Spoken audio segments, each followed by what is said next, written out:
বলেন চাই কি চাই না? আমার বাবারা, বন্ধুরা, মাইকগুলো চলেনি ভাই, বন্ধুরা, আল্লাহ তাআলা কুরআনুল কারীমের মধ্যে ঘোষণা করে দিচ্ছেন, ওয়াবুদুল্লাহ ওয়া লা তুশরিকু বিহি শাইআ ওয়া বিল ওয়ালিদাইনি ইহসানা। এই আমার বন্ধুরা, এই আয়াতের শুরুতে আল্লাহ পাক রব্বুল আলামিন তিনটা খণ্ড করেছেন। প্রথম খণ্ডের মধ্যে আমার আল্লাহ পাক রব্বুল আলামিন বলেছেন, ওয়াবুদুল্লাহ, এই আমার বান্দারা, এই আমার বান্দারা, আমি আল্লাহ পাক রব্বুল আলামিন তোমাদেরকে সৃষ্টি করেছি একমাত্র শুধুমাত্র আমি আল্লাহর ইবাদত করার জন্য। আপনারা বলেন আল্লাহর ইবাদত করার দরকার আছে না নাই? এ সবাই জমান করে বলেন আছে না নাই? আল্লাহ বলেন, আবুদুল্লাহ, এই আমার বান্দা, তোমরা আমি আল্লাহর ইবাদত করবে, আমি আল্লাহর ইবাদত করবা।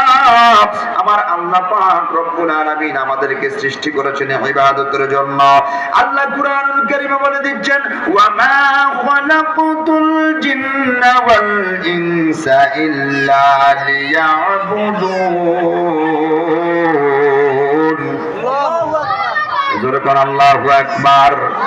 আল্লাহ পাক রব্বুল আলামিন মানব জাতি এবং জিন জাতি সৃষ্টি করেছি একমাত্র কেবলমাত্র শুধুমাত্র আমি আল্লাহর ইবাদত করার জন্য। আপনারা বলেন, যেই আল্লাহ আমাদেরকে ইবাদতের জন্য সৃষ্টি করেছেন, ওই রব্বুল আলামিনের ইবাদত করার দরকার আছে না নাই? এই যুবক, আছে না নাই? এই আমার বন্ধু, আল্লাহ বলেছে ইবাদত করার জন্য। আমরা তো ইবাদত করি না, ইবাদত করতে চাই না, ইবাদত করতে আমাদের কাছে ভালো লাগে না, মজা লাগে না। সেজন্য আমরা বারবার পেরেশানির মধ্যে পড়ে যাই, বিপদগ্রস্ত হয়ে যাই, ঋণগ্রস্ত হয়ে যাই। যদি ইবাদত করতে পারতাম আল্লাহর, ওই আল্লাহর কাছে যদি চাইতে পারতাম, তখন সকল অভাব অনটন দূর করে দিতেন একজন। আপনারা জবান খুলে বলেন তিনি কে? আর জোরে বলেন তিনি কে? আমার বন্ধুরা, সেজন্য আল্লাহ বলেছেন, ওয়াবুদুল্লাহ, ও আমার বান্দারা, তোমরা আমি আল্লাহর ইবাদত করো, আমি আল্লাহর ইবাদত করো। রব্বুল আলামিনের ইবাদত করলেন। এরপরে আল্লাহ বলছেন, ওয়ালা তুশরিকু বিহি শাইআ। এ বান্দারা রে আমার, তোমরা নামাজ পড়বা, তোমরা রোজা রাখবা, তোমরা হজ করবা, যাকাত দিবা, তোমরা যত ভালো ভালো কাজ রয়েছে ভালো ভালো কাজগুলা করবা। এই সকল কাজের মধ্যে, এই সকল ইবাদতের মধ্যে তোমরা কোনো কিছুর সাথে আমি আল্লাহকে সমতুল্য করবা না, কোনো কিছুকে আমি আল্লাহর সমকক্ষ মনে করবা না, কোনো কিছুকে আমি আল্লাহর সমতুল্য মনে করবা না, কোনো কিছুকে আমি আল্লাহর সাথে মিশিয়ে দিবা না। কেননা আমার আল্লাহ পাক রব্বুল আলামিন লা শারীক, আমার আল্লাহর সাথে কাউকে শরীক করা যাবে না।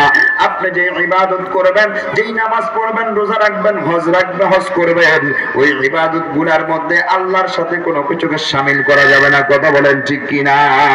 আর জোরে বলেন ঠিক কিনা? কেন আপনি শরীক করবেন না? আল্লাহ কুরআনুল কারীমে বলে দিচ্ছেন, কুল হুয়াল্লাহু আহাদুল্লাহুস সামাদ লাম ইয়ালিদ ওয়া লাম ইউলাদ ওয়া লাম ইয়াকুল লাহু কুফুয়ান আহাদ। জবানটা ছেড়ে দিয়ে বলি আল্লাহু আকবার। আর জোরে বলি আল্লাহু আকবার।